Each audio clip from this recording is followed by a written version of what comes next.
और सुशील हैं, बहुत अच्छी बात है, पर तुलसी का मस्त आपके सामने तब झुकेगा जब आप धनुष बाण अथवा अपनी शक्ति धारण करेंगे। समय का एक ऐसा दौर आया जब हिंदुस्तानियों को कमजोर समझा जाने लगा था सभापति महोदय, लेकिन अब हम अपनी पहचान को रीडिफाइन कर रहे हैं, पुनर्परिभाषित कर रहे हैं, और ऑपरेशन सिंदूर उसी का ही एक शानदार उदाहरण है। सभापति महोदय, आतंकियों ने भारत को एक सॉफ्ट स्टेट समझ रखा था। उनके लिए भारत पर आतंकवादी हमला करना एक तरह से लो कास्ट और हाई रिटर्न का यह मामला बन गया था। दो चार उनके नौसीखिए रंगरूट आते थे और हमारे नागरिकों को हताहत करके चले जाते थे। पहले की सरकारें चुपचाप यह तमाशा देखती रहती थी, इसलिए आतंकियों को लगा कि भारत अब एक सॉफ्ट स्टेट बन चुका है। सभापति महोदय, इकोनॉमिक्स की एक थियरी है और आप जैसे स्वाध्यायी लोगों ने उस थियरी को जरूर पढ़ा होगा।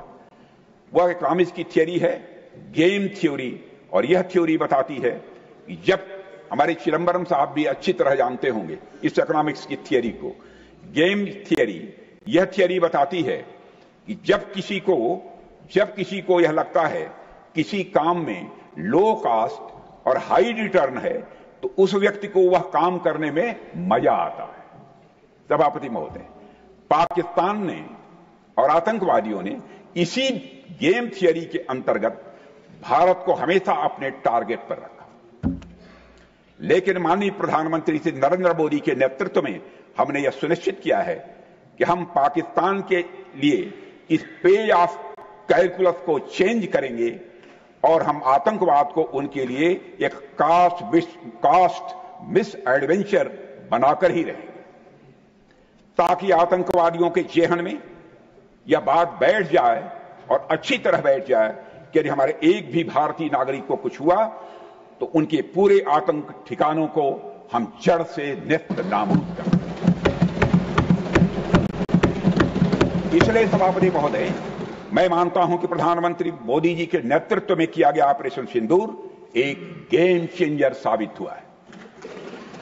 सभापति महोदय, यह तो रही वर्तमान की बात, लेकिन भविष्य के हिसाब से ऑपरेशन सिंदूर का महत्व यह है कि भारत का नागरिक अब किसी सॉफ्ट देश का वल्नरेबल सिटीजन नहीं है, बल्कि एक आम भारतीय अब एक मजबूत भारत का स्वाभिमानी नागरिक है। सभापति महोदय, अभी कल ही लोकसभा में अपने संबोधन के दौरान मैंने इस बात का जिक्र किया था कि लोकतंत्र में जनता द्वारा विपक्ष को यह दायित्व सौंपा जाता है कि वह सरकार से उचित प्रश्न पूछे। खैर, विपक्ष ने जो प्रश्न पूछे उनका जिक्र मैं कल कर चुका हूं, इसलिए आज चर्चा नहीं करूंगा। आज मैं एक और बात आपके सामने कहना चाहूंगा कि लोकतंत्र में जनता द्वारा विपक्ष को प्रश्न पूछने के अलावा एक और जिम्मेदारी दी जाती है सभापति महोदय, और वह जिम्मेदारी है अगर विपक्ष को सत्ता पक्ष की कोई नीति या कार्रवाई अनुचित प्रतीत होती है, पसंद नहीं आती है, तो उसके स्थान पर एक अल्टरनेटिव पॉलिसी या एक्शन प्लान विपक्ष को प्रपोज करना चाहिए। सभापति महोदय, यदि इस ऑपरेशन सिंदूर के परिप्रेक्ष्य में देखा जाए तो जब हमारे भारतीय माताओं और बहनों का सिंदूर उजड़ा था तो हमारी सरकार को जो उचित लगा हमने वह किया, और 100 से अधिक आतंकियों को मौत के घाट उतारने में कामयाब हुआ। मैं यहां यह भी कहना चाहूंगा सभापति महोदय, आज भी ऑपरेशन सिंदूर पर मात्र विराम है, पूर्ण विराम नहीं है, कामा है, फुल स्टॉप नहीं है। अगर किसी को यह लगता है कि हमने ऑपरेशन सिंदूर करके ठीक नहीं किया तो मैं उन्हें आमंत्रित करता हूं, वह जनता को बताएं कि उनके पास इसका अल्टरनेटिव एक्शन प्लान क्या है। हमारी माताओं बहनों का सिंदूर उजड़ गया तो क्या हम पाकिस्तान के साथ डिप्लोमेटिक इंगेजमेंट करें? क्या हम पाकिस्तान को डोजियर सौंपें? क्या हम अंतर्राष्ट्रीय संगठनों में जाकर केवल बातें करें? जब हमारे विपक्ष के साथी सत्ता में थे, तो आतंकी हमले होने पर वे ऐसे ही कदम उठाया करते थे। क्षमा कीजिएगा खड़गे जी, मैं विपक्ष का बहुत सम्मान करता हूं। अस्वस्थ लोकतांत्रिक व्यवस्था में विपक्ष का सम्मान किया भी जाना चाहिए।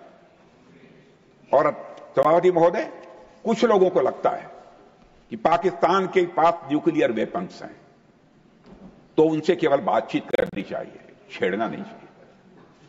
इस न्यूक्लियर ब्लफ के कारण हमने न जाने कितने नागरिकों को खो दिया है। सभापति महोदय, हमारा विजन है कि हम ईंट का जवाब पत्थर से दें।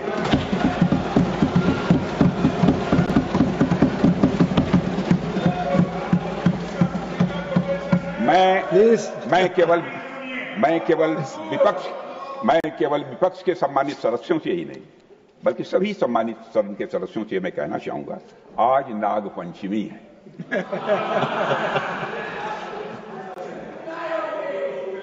नागपंचमी के दिन नागों को दूध पिलाना तो ये उचित है सभापति महोदय, परंतु रोज नहीं। हमारा विजन है कि ऑपरेशन सिंदूर सतत चलता रहे। बीच में इसके विराम भले ही हो सकते हैं, लेकिन पूर्ण विराम कभी नहीं होगा जब तक आतंकवाद का उठाया।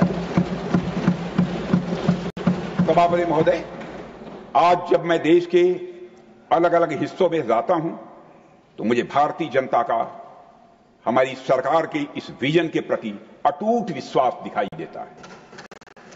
पर कुछ हमारे मित्र हैं, क्या चाहते हैं वह हमारी समझ के बाहर है। इसका हमारे सम्मानित नेता प्रतिपक्ष खड़े होंगे तो जवाब देंगे, लेकिन हमारी समझ के बाहर है। सभापति महोदय, जब आप सत्ता में थे तो आपकी पॉलिसी पैरालिसिस ने देश को नुकसान पहुंचाया है, मैं विनम्रता के साथ यह कहना चाहता हूं। और आज जब आप विपक्ष में हैं तो आपकी पॉलिसी बैंक करप्सी देश के लिए और लोकतंत्र के लिए चिंता का विषय बन चुकी है। सभापति महोदय, हमारे विपक्ष के कुछ मित्र यह भी कह रहे हैं कि ऑपरेशन सिंदूर के दौरान हमें पाक ऑक्युपाइड कश्मीर यानी पीओके पर कब्जा कर लेना चाहिए था। पहले क्यों नहीं किया? जब मैं विपक्ष के अपने साथियों से यह बातें सुनता हूं, सभापति महोदय, मुझे आश्चर्य होता है कि ये लोग मन से यह बातें कर रहे हैं या केवल सिर्फ दिखावा मात्र है। खैर जो भी हो, सभापति महोदय, जो भी हो, हमेशा से ही भारतीय जनता पार्टी का और खुद मेरा भी यह स्टैंड रहा है कि वह दिन जरूर आएगा जब पाक ऑक्युपाइड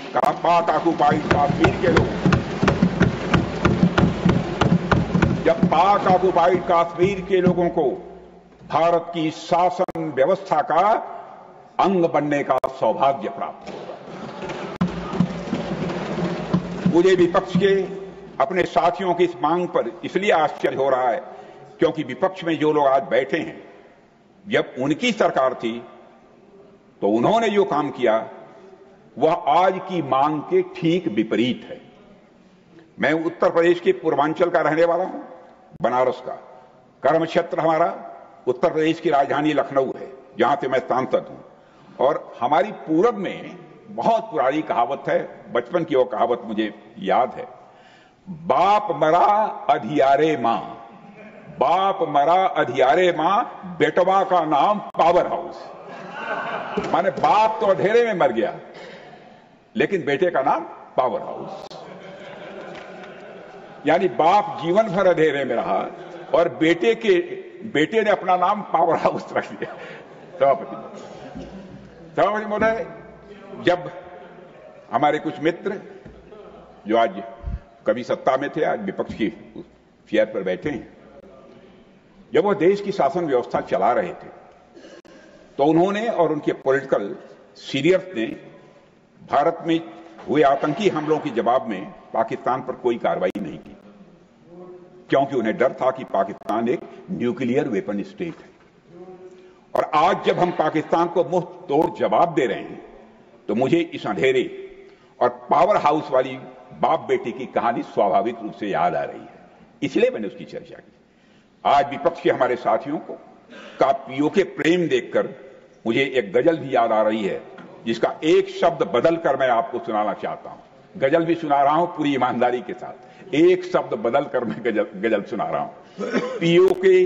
पीओके लुटने का सबब पूछो न सबके सामने, पीओके लुटने का सबब पूछो न सबके सामने, नाम आएगा तुम्हारा ये कहानी फिर सही।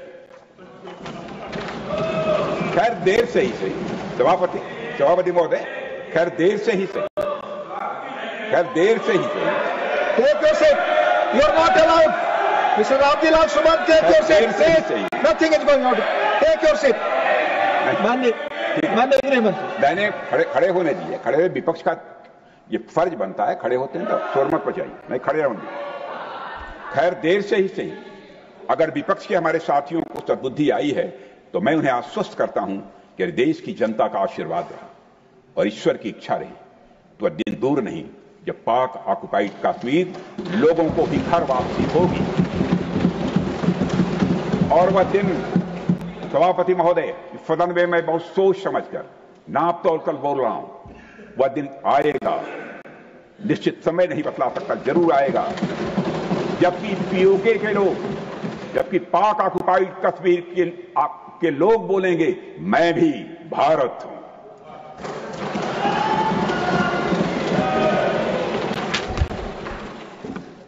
सभापति महोदय, किसी देश में जनता सत्ता पक्ष को और विपक्ष को अलग अलग दायित्व सौंपती है। सत्ता पक्ष का काम होता है जनता के हितों को ध्यान में रखते हुए कार्य करना, और विपक्ष का काम होता है सरकार से जनता के मुद्दों से संबंधित जरूरी प्रश्न पूछना। ऑपरेशन सिंदूर क्यों प्रारंभ किया गया, इसकी जानकारी पहले भी दी गई है और आज भी मैंने सदन को दी है। सभापति महोदय, कभी कभी हमारे विपक्ष के मित्र ये पूछते रहे हैं कि हमारे कितने विमान गिरे, कितने विमान गिरे। मुझे लगता है कि उनका यह प्रश्न हमारी राष्ट्रीय जनभावनाओं का सही प्रतिनिधित्व नहीं कर पा रहा। उन्होंने एक बार भी हमसे यह नहीं पूछा कि हमारी सेनाओं ने दुश्मन के कितने विमान गिराए। सभापति महोदय, मैं बताना नहीं चाहता कितने विमान गिरे, एक एक की मुझे जानकारी है। और मैं बतला दूं कि यदि मैं खुलकर यदि मैं बोल दूं तो 10 मिनट तक यह सदन तालियों से गूंजता रहेगा।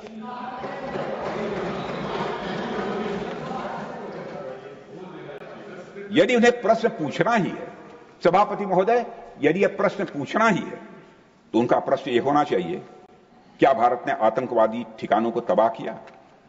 तो उसका उत्तर है हां, तबाह किया। मैं विपक्ष से कहना चाहता हूं कि आपको प्रश्न पूछना है तो यह प्रश्न पूछिए, क्या ऑपरेशन सिंदूर सफल रहा? तो उसका उत्तर है हां। आपको प्रश्न पूछना है तो यह प्रश्न पूछिए कि जिन आतंकियों ने हमारी बहनों, हमारी बेटियों का सिंदूर मिटाया, क्या हमारी सेनाओं ने ऑपरेशन सिंदूर में उन आतंकियों के आकाओं को मिटाया? तो इसका उत्तर है हां। और आपको प्रश्न पूछना है तो यह पूछिए, इस ऑपरेशन में क्या हमारे जाबाज सैनिकों की कोई क्षति हुई है? तो उसका उत्तर है नहीं, हमारे सैनिकों की कोई क्षति नहीं हुई। अब चूंकि विपक्ष के मित्र ऑपरेशन सिंदूर को लेकर उचित प्रश्न नहीं पूछ पा रहे हैं तो मैं उन्हें क्या बताऊं। मैं लगभग 40 वर्षों से राजनीतिक क्षेत्र में काम कर रहा हूं सभापति महोदय, सत्ता पक्ष हो या विपक्ष हो, अपनी पार्टी हो या दूसरी पार्टी, कभी भी किसी के साथ दलगत राजनीति को मैंने शत्रुतापूर्ण तरीके से नहीं देखा है, कभी भी नहीं देखा। इसलिए आज अगर विपक्ष प्रश्न पूछने में असफल है तो मैं विपक्ष को उनके इस काम में थोड़ी सी मदद अपनी योग्यता क्षमता के अनुसार जो भी कर सकता हूं मैं करना चाहता हूं। मैं विपक्ष से यह कहना चाहता हूं कि यदि आज हम लोग सत्ता पक्ष में हैं तो ऐसा नहीं है कि ताज जिंदगी हम लोग सत्ता पक्ष में ही बने रहेंगे भी बहुत लंबे समय तक, लेकिन ताज जिंदगी कोई न रहा है न रहेगा। एक लंबा समय हमने विपक्ष में काम किया है, लंबा समय विपक्ष में गुजारा है, एक लंबा समय हमने सरकारों से, उस समय की सरकारों से सवाल पूछने में भी लगाया है। जनता ने जब हमें विपक्ष में रहने का दायित्व सौंपा था, तो हमने विपक्ष में रहकर विपक्ष की भूमिका को बड़े ही सकारात्मक तरीके से निभाया है। विपक्ष में रहकर हमने कैसे प्रश्न पूछे, इसके कुछ उदाहरण मैं आपके सामने रखना चाहता हूं। 1962 में, 1962 में चीन के साथ हुए युद्ध में जब दुखद परिणाम आया, तो हमने सरकार से प्रश्न जो पूछे थे, लेकिन वह प्रश्न यह था कि हमारे देश की धरती पर दूसरे देश का कब्जा कैसे